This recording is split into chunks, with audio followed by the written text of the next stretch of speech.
gikan silang klase sa katulunghaan sa Kiamba, Sarangani. Kini dihang dunay nag-amok matod pa ang rebeldeng grupo. Samtang hugot karon ang monitoring sa otoridad sa maong lugar. Ari ang report ni Abi Caballero.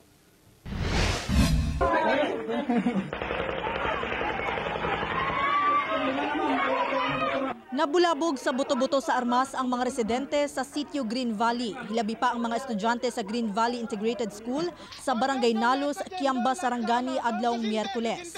Makit ang paspas miikyas ang mga estudyante ug mga magtutudlo padulong sa mas luwas nga lugar. Paglabay sa pipila ka minuto, naundang ang buto-buto sa pusil. Gani gikan sila una ang klase sa mga estudyante hangtod adlawng Huwebes ug nakatakda kining mag-resume sa Biyernes. Gitawagan sa GMA Regional TV ang tagdumala sa eskwelahan apan may balibad na kini sa paghatag og pahayag. Matod sa 38 Infantry Battalion, duna matod pay pipila ka miyembro sa rebeldeng grupo ang nagpabuto og pusil duol sa sitio. Posible matod pang nanghadlok lang sa katawhan ang maong grupo. Hinuon walay na samdan atol sa hitabo.